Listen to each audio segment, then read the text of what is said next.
I made you another board.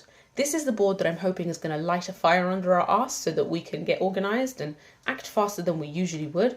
As a media person, seeing that they spent millions of pounds on just one medium in just 2 weeks, you go, yes, they have a big budget, but that must mean that they're also on a deadline.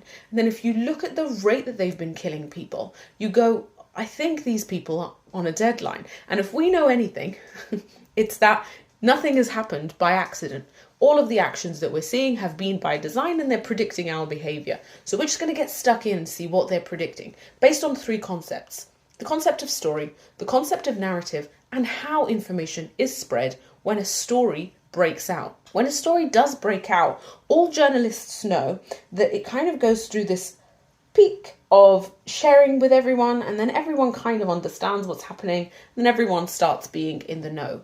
But here's the bit we're interested in. Once a story does break out, there's this little tiny piece of time, and this tiny piece of time is called the positioning land grab, where all journalists run to try and position this story in a very specific way so that it fits the wider narrative that serves their purpose. A really good example is what happened in the war in Ukraine. Now, the general narrative is that Russia is a baddie. Soon as the Ukraine war happened, it started pretty quickly being called an invasion. That was one of the storylines. The other storyline is that Ukraine is an underdog. The other storyline was that the Ukrainian president was a hero, and many other stories that kept on fitting into this narrative of Russia is a baddie and Ukraine is therefore the goodie. And that was just kind of how we perceive the situation. Now, if we're marketing a genocide, it's in our best interest that all the stories that come out fit our narrative. So our worst case scenario is lots of stories coming out that don't fit our narrative, because once that starts happening, just like the Iraq war, slowly but surely, some people will start knowing that we're telling lies. And what happens is people start being a little bit more privy to the reality of what's happening. Now, that happens quite slowly at first, but then eventually everyone kind of cottons on. And it takes a long time, but we do eventually get there.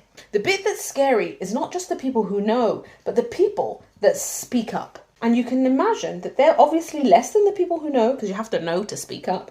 And that happens quite slowly again, and it kind of keeps on going. Just as an aside for all of you guys who are marketers, this is where we can segment our messaging quite nicely. For those in between believing what we're saying at face value and believing the truth, we just have to give them a whole bunch of confusion messaging, where we say it's complex and we just keep saying, what about Hamas? And then here, for the people in between understanding the truth and figuring out if they should speak up or not, this is where we put fear in them, and we tell them they're going to lose their job, we accuse them of being anti-Semitic, and we tell them they're supporting terror, because it's in our best interest to keep that quiet.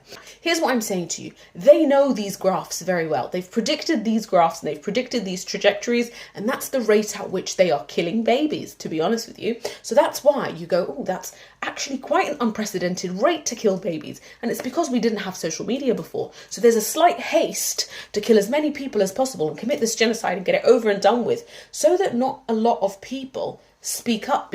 So this is what they know about us, and that's what they're predicting. They're acting on this basis, which means that necessarily their worst case scenario is that the truth is spread faster than they can control. And then beyond that, people speak up faster than they can control, because that is really the damning part that means that they have to stop acting in the way that they're acting. I do want to say that no marketer in their right mind would spend a penny on your silence if your voice were worthless. Nobody would waste their time.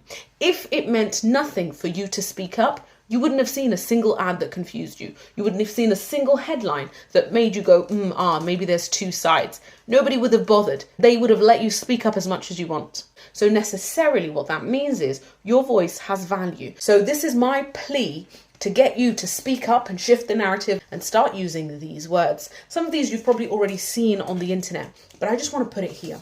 Once we stop using the word settler, and we start using the word colonizer, that's when we shifted the narrative. Once we stop talking about it as a war, we start talking about it as a genocide, that's when we've shifted the narrative. Once everyone kind of knows that it's a little bit ew to drink anything from Starbucks or purchase anything from Starbucks, and boycotting becomes mainstream, that's when we've shifted the narrative. So that's what it means to shift a narrative, but this is the rate at which we have to do it, because they've already predicted this, and that's the rate at which they're killing. So if you were umming and ahhing about whether or not you as a white ally are needed right now to speak up, I hope this gives you the shove that you need. So if you at any point have gone, I'm a little bit afraid to speak up, that's your trigger to speak up. That's how you know they have reached you and it was worth reaching you with that messaging, so you should speak up.